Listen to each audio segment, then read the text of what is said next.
Kembali bersama Jurnal Icon. Beliau seorang yang sangat hebat kerana interpretasi skrip beliau dapat divisualkan dengan baik sekali. Dan saya kira juga beliau adalah merupakan antara pengarah wanita antara terawal. Siapa penyokong dan pendorong utama Datuk di dalam kerjaya Datuk sekarang? Selalunya yang jadi penyokong pendorong kita selalunya keluarga lah. Keluarga saya, bapa saya, arwah bapa saya, dia yang selalu kata saya kena, bapa saya yang introduce saya kepada dunia pembacaan komik. Oh, okay. Kami sama-sama minat komik. Okay. Dan kalau cerita pasal komik, Marvel komik, Superman ke apa ke, bapa saya yang mulakan. Saya ingat lagi dia akan baca, saya nak usik pun tak bagi sebab dia nak bunyi yang bila buka komik baru. Dan bila saya dapat komik itu yang buatkan saya betul-betul masuk ke dunia filem sebab short-short dalam komik itu memang short filem. Saya gunakan itu untuk bila saya belajar untuk buat storyboard semua. Dan dari situ bapa saya pada mulanya nakkan saya jadi pegawai dalam diplomatic service. Okey. Saya tak boleh nak bayangkan ya. Dan dia curiga bila saya masuk bidang ni nanti tak makan. Takut tak makan.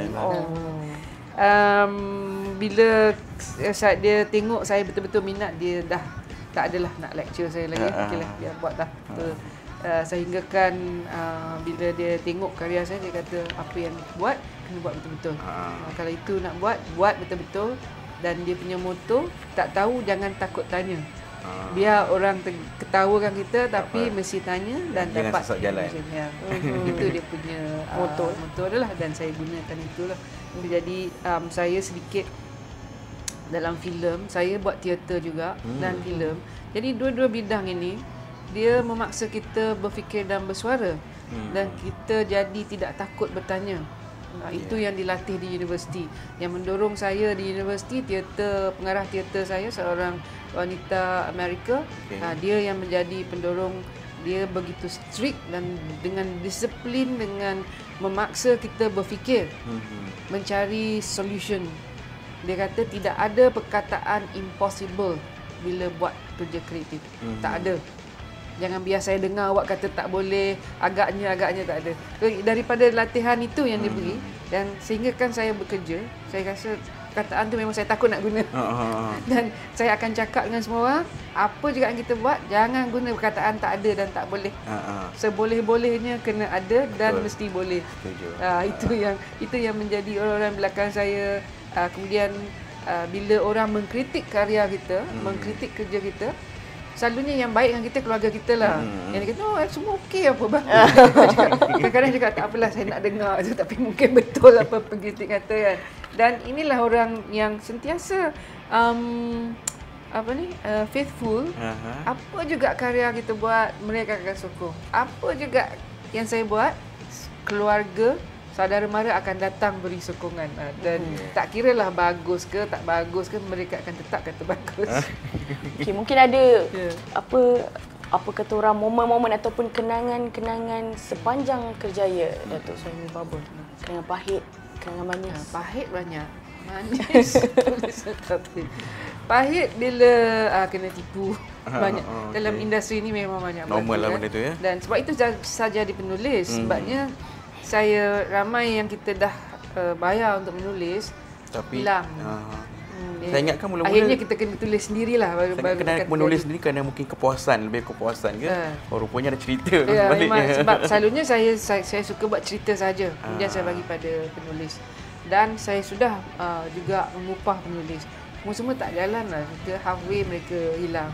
So kalau tak nak rugi dalam pelaburan kita, bila kita dah melabur, kita kena teruskan. Jadi kalau buat sendiri, selamat sikit.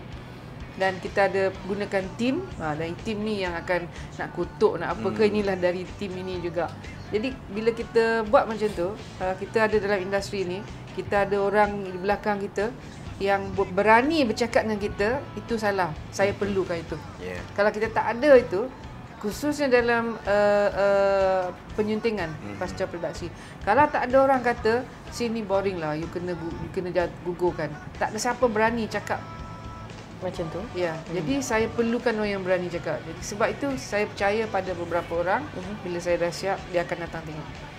Okey, di sana. We drop this. Ini gugurkan, ni gugurkan. Dia kata, what? Sebab sudah belanja banyak untuk buat sini ni. Dia kos dia tinggi dan masa dia ambil untuk buat sini. You suruh saya drop sini. Ayo. jadi satu masalah pula kan. Kita akan balik fikir. Okey, dia kata you rehat. So 2 hari rehat, balik tengok. Okey, betul lah apa dia cakap. Dalam industri ni kita perlukan orang macam tu yang sentiasa bersama kita untuk menghasilkan satu idea kreatif yang divisualkan, diinterpretasikan dengan baik.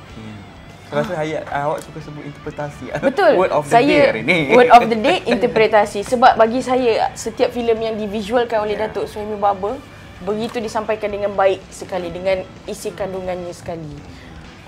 Okey Datuk, kalau mungkin kan Datuk dah melalui dan melampaui saya kira beberapa genre seperti seram antaranya, drama, epic.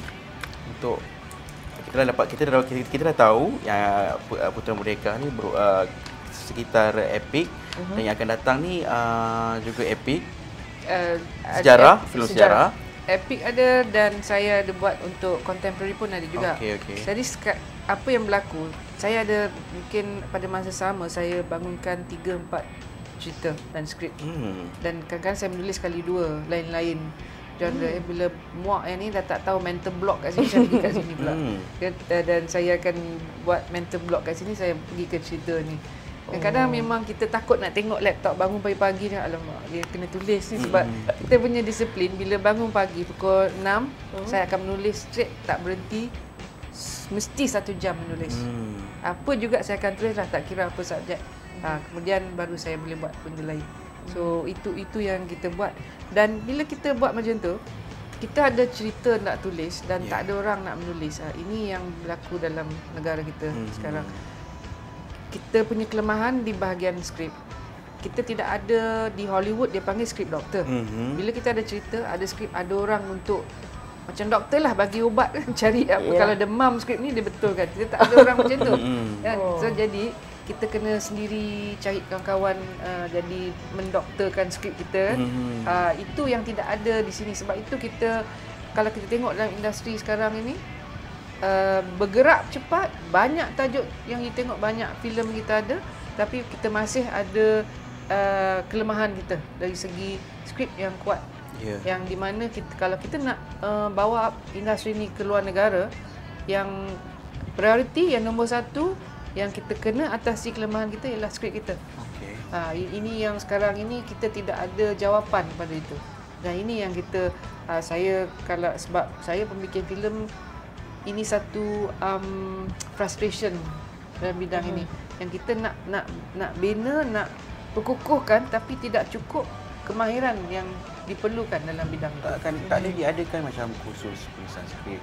Khusus boleh ada. Lepasan-lepasan itu orang kata bakat tak boleh dijual beli. Ya betul. Ini anugerah Tuhan, kan? Bukan anugerah yang lagi satu tu. Ini anugerah Tuhan. Di mana kalau you tak ada bakat, you tak boleh buat. You buat macam mana pun lah, you taruh banyak-banyak duit, you kena asah bakat you. Ada orang bila dia ada bakat, P. Ramlee, dia buat semua menjadi. Kan? Ada orang belajar sampai PhD, dia buat so-so lah kan. Tak ada soal-soal kuku. Itu sebab penting. Anugerah itu yang Tuhan beri pada kita, tak boleh nak dijual beli. Sebab saya rasa ramai anak-anak Melayu yang bernasib baik sebab mereka dianugerahkan bakat ini. Mereka cuma perlu tajamkan melalui latihan. Sebab benda yang kita tak boleh nak jual beli ialah ilmu.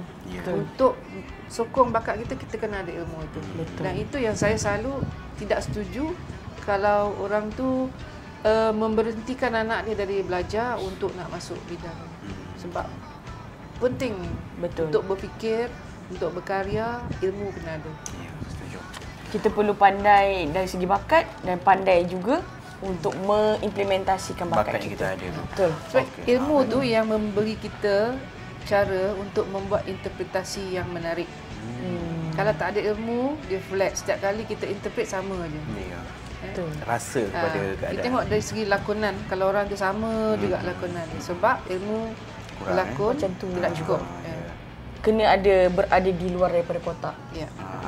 Okey Datuk, mungkin sedikit ucapan kepada pendengar, penggemar Ucapan anda. Penggemar, penyokong-penyokong. Ikut anda. Okey. Saya kata apa ya?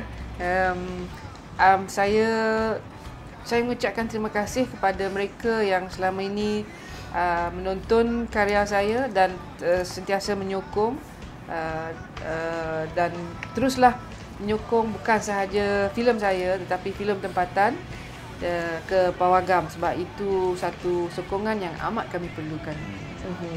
Okey, itu dia. Terima kasih Datuk Paduka Suhaimi Baba kerana sudi bersama kami untuk episod kali ini. Ya, tetamu jenayah ikon kita untuk minggu ini. Dan siapa pula akan bersama dengan kita minggu hadapan? Tunggu. Kena tunggulah. Okey, dan yang pastinya Saya tiba-tiba macam awak rasa macam tiba-tiba ambil mood berlakon macam. Tiba-tiba ambil mood berlakon dan tiba-tiba nak terbang. Tak adalah. Okey, terima kasih Datuk kerana sudi bersama kami. Terima kasih Datuk. Okey, insya-Allah nanti kita akan jumpa lagi untuk episod seterusnya. Okey, jumpa lagi. Terima kasih. Assalamualaikum. Bye. Bye.